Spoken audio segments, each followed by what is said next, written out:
format is that Senator John Marty will give a synopsis of the Minnesota Health Plan, a brief synopsis, and then Moderator Mora over there is going to ask for questions that we hear a lot from people and see how Senator Marty answers those. And then the rest of you can just raise your hand when you're ready to ask your own questions, and we will field those questions. And Mora is going to try to keep us on track. One reminder coming from Julie is that we will be discussing issues and not partisan politics. So that's it. I'm going to turn the floor over to Senator John Marty, who I'm so grateful came to speak with us today and gave that wonderful talk about service. Thank you, Carol, and pleased to be here. I actually spoke to this group a number of years ago when you were just forming. And because some people may know, so I'll give a very brief introduction, description of the Minnesota Health Plan, not going into why we need it or anything, but then open it up for discussion and so on. Minnesota Health Plan is what's been called a single-payer healthcare system. I don't use the term a lot because people don't necessarily know what it is. They like it or hate it, but they don't know what it is. But basically a single healthcare system that covers everybody for all their medical needs. Funded similar to the way Medicare traditionally was, where one entity pays all the bills, hence the single payer. But it's a single administrative system, a single system for making sure people have access to healthcare. Who's providing healthcare? Same doctors, nurses, hospitals, clinics that do it now, mainly private sector. There are a few, school nurses or public nurses or public hospitals and so on, but basically the same mix of doctors and everybody else. What it would mean for people would be about what it means when you switch to Medicare when you turn 65. You keep going to the same doctor if you like them, or you go to somebody else if you don't. But you'd have full choice of which doctors you go to and so on. But the basic change is that instead of you paying the bills through your employer or through a Blue Cross or somebody else, you're paying the bills through premiums that would go to the Minnesota Health Plan to cover health care. Everybody pay the premiums, but instead of being based on the way they are now, which is your age and your health condition, meaning the sicker you are, the more you pay, which is kind of opposite of people's ability to pay in many cases. The sicker you are, the less you may be able to pay. But payments would be based on your ability to pay. Premiums would be collected there, and instead of going to Blue Cross or your employer or somebody, would go to the Minnesota Health Plan, could only be spent for that. Everybody would be covered by a simple application form. We get into some details in the bill that you might not need to. Like we say, the application form cannot be more than 2 pages long because you don't need that long. I can't see why it would have to be more than 1 page. We'd all have a Minnesota Health Plan card that'd be good at every provider, no networks, good when you travel. There'd be no co-pays and no deductibles, which is different from what we do now. All of your health care would be paid, your only payments would be premiums. Employers would be out of having to search for health care. We talked to one small business group a couple weeks ago, and one woman said, I asked her to quantify how much time her business spent choosing the healthcare provider. She says, at least 2 full days a year and 4 sleepless nights. And I thought that was a good way to describe it. It's not just the hours you spend. The employer spends choosing one and got to switch each year because this one went up too much and so on. Then you got to train all your employees on what's covered, what's not covered, how they deal with co-pays and so on. But employers lose all the hassle, and they'd be paying some form of dedicated tax, whether payroll or gross receipts tax or whatever, but they'd be paying the tax to cover their share. Individuals would be paying premiums. It would be governed by a democratically selected board. The CEO that they hire, or executive director, whatever they want to call them. One other little detail we put in the bill, they would be capped at basically the governor's salary. So we're tired of having administrators, even of non-profit healthcare systems, insurance plans, are paid dozens of millions of dollars. It's just obscene, and we don't need that. The board would be bound by 10 principles that were the health plan was designed around. I introduced some principles 10 years earlier. I suggested, I'm a DFLer, but at that time we had a Republican governor and a Republican health commissioner. The legislation would direct the health commissioner to design a health care plan that met these principles. Because I thought, I don't care who designs it, I don't care if it's a Republican or Democratic plan, if it covers everyone, make sure there are enough providers, meet some basic criteria, I'm happy to sign on board. Nobody did anything like that. A few years later, became chair of the health committee, so I designed a bill around those principles, and those principles would be legally binding on the board. They would have to make sure these things happen. Focus on prevention, make sure there are enough providers, and so on. To be a patient ombudsman and make sure people get care they need. The patient ombudsman would be the only person selected by either the legislature or the governor, unlike most government agencies where the governor appoints and legislature confirms. None of this board, it would all be coming through local county commissioners, local elected officials be on the board, the local boards, and then they'd be electing a state board. But the governor and legislature have no role other than the governor would appoint an ombudsman who would have legal authority if you as a patient are saying, I'm not getting this, I'm having trouble with that, this provider is doing this wrong. They'd have legal authority to force the board to change. It's a simple system. I'd argue it's far cheaper than what we're doing now, even though we're covering everybody for all their medical needs. I'd suggest it's like Medicare Plus for all. It's Medicare for people over 65 and everybody under it as well. It's Medicare Plus because no co-pays and deductibles. It covers dental. It covers all these things that aren't covered by Medicare. And so I describe it as Medicare Plus for all if people wanted a short description of it. With that, I'll open it up for Laura or whoever. I think there's a, Senator Marty has put this all in book form. There's a couple copies back there. Somebody want to just hold that up for the group that we look there. That's available on our card here at St. John's for $10, but is also downloadable For free, yes. Can you give them the web page? Sure, it's MN is in Minnesota, mnhealthplan.org. So if you just go there, you can look at it And I'm online. not making any money on the book, so I can You can look at it online or download it yourself if you want to. So I think it's a very well laid out description of the plan and what it would cover and what the principles are. So I encourage people that are interested to take a look at that. So we are going to open it up to your questions, and we thought we'd throw out a couple that we hear a lot first, and then as you guys are kind of thinking about what you'd like to ask. So I'm going to start out with how does this compare to the Affordable Care Act, and why isn't the Affordable Care Act enough? Okay. When President Obama proposed what became the Affordable Care Act in his State of the Union address in January 2010, which was the beginning of his second year in office, he said, here's what we're proposing, if anyone's got a better idea on how we can cover seniors better, anyone's got a better idea how we can bring down costs more, if anyone's got an idea of this, let us know, bring it on. So I wrote him a letter that I'm not sure he ever saw saying, we have a better plan, we have a better idea, we think it would be much better. Bottom line, as I said this morning, the Affordable Care Act covered a lot more people, which is really good. It also made the system much more convoluted and I'd argue in that way expensive. Not expensive for any particular person who's struggling to pay because it actually has great subsidies for a lot of people. But it cut the uninsurance rate by about half. And in Minnesota, we're one of the leaders, one of the top two in the nation. We only have about 5% uninsured. And so I'd say two reasons the Affordable Care Act isn't good enough. One is that 5%, we have no access to health care. The other is the other 95%, many of whom can't afford the deductibles, the co-pays. Oh, dental, it's not covered. And the whole concept, you have to buy an insurance plan, and the plans that you could buy and so on, if you're struggling to do it, they don't cover dental.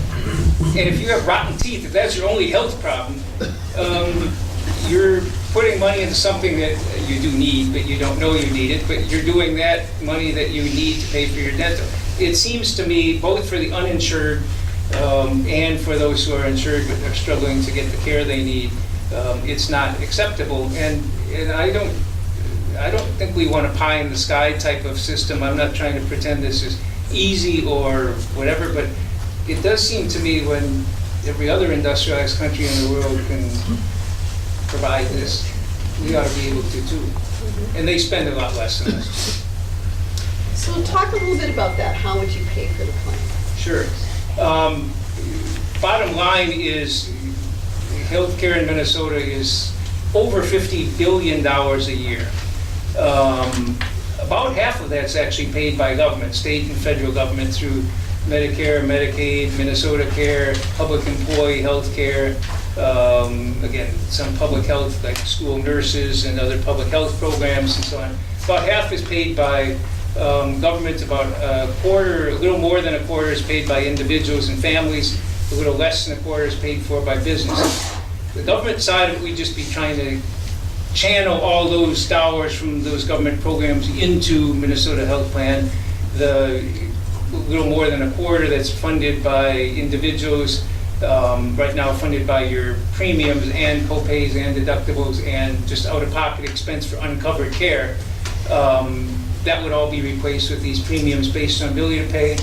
And businesses would go from there shopping. Again, not every business, most businesses have to provide health care now. Most significantly sized ones do.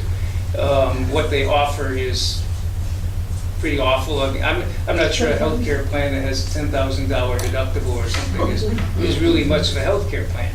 But I think the Affordable Care Act doesn't serve the need because of that. And I think the funding for this, well, hey, when somebody says, oh, it's too expensive, we can't afford it, well, we're paying it now. Matter of fact, we're paying more than it now, I would argue.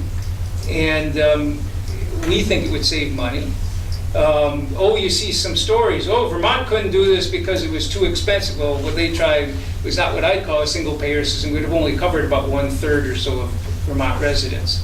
So it had multiple payers, and so I wouldn't call it a single payer system.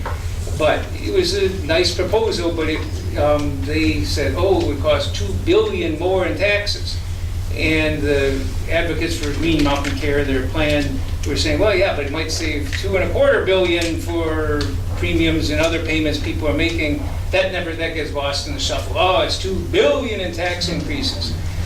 Senator Sanders, who has a proposal that's a decent proposal, we have some beefs with parts of it, but there was a conservative think tank at Washington, I can't remember which school in Washington, George Mason, I think it was,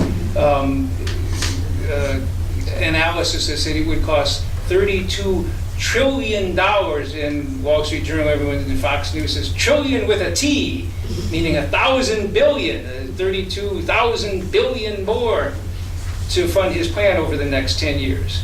If you read the details of it, it also suggests if we don't do it, it would cost $2 trillion more than that. In other words, it's less expensive, but what they're talking about is that would all be going under his plan, would be going through the government, and so the government would raise taxes by $32 trillion. Ours, we're trying to say this would be sort of calling this government, well, you can call it a government thing because Minnesota Health Plan Board would be something everybody's participating in, it'd be democratically selected board, but it'd be separate from, it'd be a separate wing kind of thing of government, and it's huge. It's very expensive. I'd argue it's just cheaper than what we're doing now. So premiums based on ability to pay, there was one study, Growth and Justice did an economic study of a single payer, a generic single payer plan in Minnesota about 10 years ago, and it suggested that the median household income household would be paying a couple $1,000s a year less. So much depends on the works. I don't want to put numbers up. We would be asking very urgently for getting economic analysis of how much it costs, and therefore trying to set, and working with Minnesota nurses, trying to come up with what kind of premiums you'd structure based on income. So again, even somebody who's making $25,000 a year would be paying something, but be paying very minimal amounts. There are some people who would be paying a lot more. If you're very high income, you'd be paying more than you're paying for health care. Again, much of what they pay now is covered by employers and others anyway. But it should save money overall.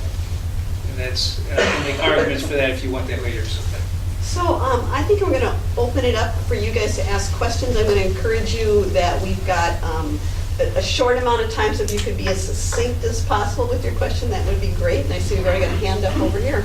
Hi, is the plan based on any other plan currently in existence? Yes and no. I mean, the best model I give for it is what Taiwan did in structure of how you come about with a good healthcare plan. Taiwan, as it was becoming a wealthier nation 20 years ago or so, said we want to develop nation's healthcare system, and they didn't have much of a system. So they actually sent teams of people around the world looking at however health systems.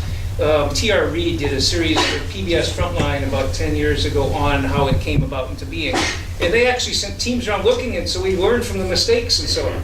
And somebody asked them what they learned from the U.S. They said, well, you don't have anything we could copy. I mean, even if you wanted to, we don't have a system. Where do you get your health coverage? Well, through this and through this, and my spouse gets it this way, and it's so convoluted. But Taiwan looked together and do it, and I'd say there's a lot of merit to looking at what works elsewhere. I think our system would be similar to that. The British system is a socialized system where all the hospitals, doctors, and everybody are public employees. This wouldn't be that. I mean, it would have more public employees, I suppose, because there's school nurses and so on. Not every school has a school nurse. We think that's a good place to deliver care. You want health care available in the simplest possible way. But so it's not, again, in our country, the socialized medicine that people are scared of is the VA, which actually is very good health care once you can get into it. It's got problems getting access to it. But that's socialized, in other words, all public employees. Medicare is sort of the model for this in the sense that it's, at least it was, and in theory is a single payer, pays all the bills. It would be similar to that. Canada has a system that's sort of similar to that. Ours, we cover more things than theirs. And that always leads people to say, well, oh, Canada has waiting lines. Canada has a nonprofit group that's fighting against the waiting lines, and they keep tracking the progress government's making on it. And the advocates in that group say, you know, a single-payer system, a universal healthcare system, doesn't require waiting lines. There are lots of countries that don't have waiting lines. And it's caused by a lack of sufficient number of providers to meet the need. Our plan, one of the principles that our plan is based on is that the plan shall make sure there are sufficient providers. And I can go into how that's possible because I think it's very doable. It's the problem reason we have shortages of some types of doctors and some types of clinics and some sort of access in certain, especially rural communities, low-income communities. The reason we have those shortages is because nobody's in charge of doing anything about it. It's just happenstance. People who go to med school, often, my son's thinking about med school now at age 30. He's thinking about going to med school, and he will have a debt of over $200,000 from what it sounds like from average debt of med students. When you go into that, you might choose to go into a specialty where you might get paid twice as much because you'll be able to pay off those huge debts. Well, if we have a healthcare system required to make sure there are enough providers so there aren't waiting lines like that, you're going to make sure that maybe we have a shortage of general practitioners. We do. If you want to get more of them who get paid less, well, there are multiple ways to encourage students to say, we'll go that route instead. One is pay them more, pay the other ones less, pay them more. Number two, pay off their debt. Or three, lower their tuition or pay off their tuition, period. If they'll go and practice medicine in Minnesota in a rural community, or they'll go into a type of practice that we need more of. It's not rocket science to figure out if you need more of something. You structure a way, you figure out a way to make it happen. And some people say, oh, you're going to tell med students what kind of medicine to practice. No, they get the choice, but you just incentivize them because a lot who say, I like general medicine, but I don't want to have this debt hanging over me for 30 years. So it would be modeled after nobody in particular, but looking at what you can learn from various systems. I think I see a question in the back here. Purple. Yeah. I'm just thinking about rural health care. Could you explain a little more how you'd incentivize People to practice? doctors to move Sure. to rural areas? Okay, I'll say two things about rural health care. One is the one I was talking about, the other one about rural hospitals. For getting people to practice there, the way, when the state legislature allocates funds for education or something, lots of times people in rural communities, they actually tend to do pretty well in terms of a lot of funding for things through sparsity, because sparse population and so on. But basically, they often get less funding for a lot of things because, compensation, people are paid less in greater Minnesota because of lower cost of living, which is not always true.